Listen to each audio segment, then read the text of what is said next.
En pago por la utilización de sus praderas, los habitantes de Komodo dejan al gran predador los cadáveres de su ganadería.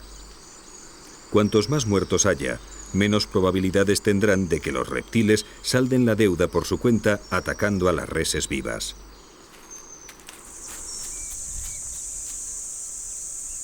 En esta ocasión ha sido una cabra la que ha muerto. El viento ha dispersado su olor y el dragón ha acudido con rapidez a la cita.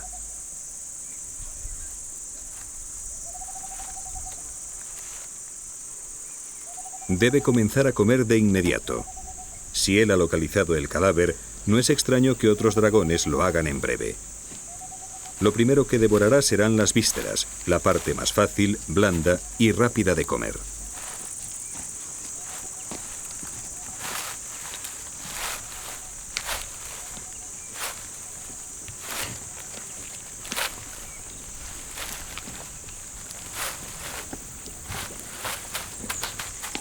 Antes de haber podido empezar, llega un segundo lagarto, y este es aún mayor. En poco tiempo, el viento habrá llevado su mensaje a todos los dragones de la zona.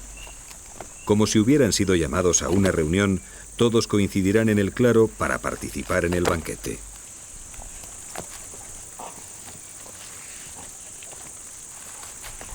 Cuando llega el tercer comensal, ya no quedan vísceras. Es el premio que reciben los primeros en localizar el alimento.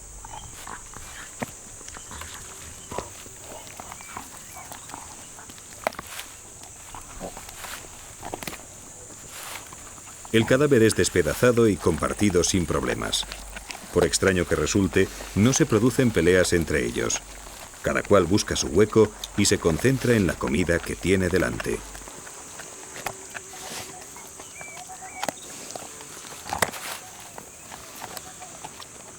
En pocos minutos, la cabra habrá desaparecido casi por completo.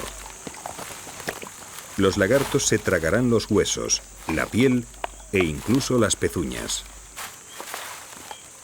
Sobre el terreno apenas quedarán unos cuernos rodeados de sangre y huellas de garras, la única señal que indicará que los dragones han aceptado el pago de los nativos.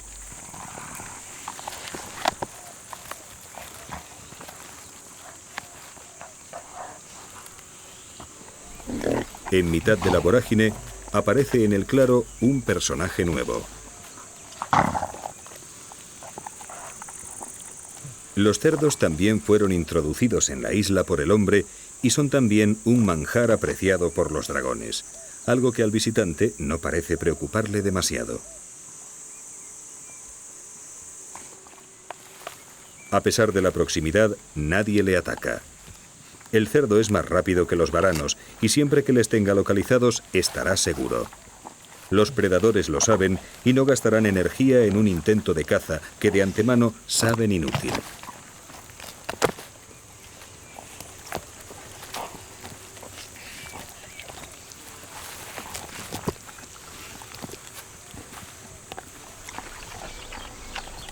Todas las islas que cuentan con asentamientos humanos han sido invadidas por su fauna acompañante.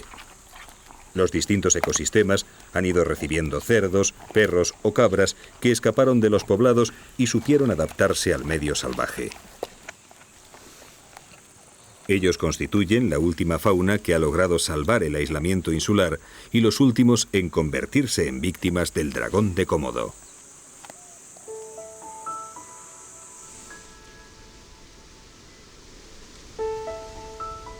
Los hombres han vivido junto a los grandes lagartos desde tiempos inmemoriales. A lo largo de generaciones, niños y adultos que se alejaron de los poblados desaparecieron en la selva sin dejar rastro. Tras la angustia inicial, llegaba la resignación. Era el tributo que debían pagar a los grandes lagartos por permitirles vivir en su isla.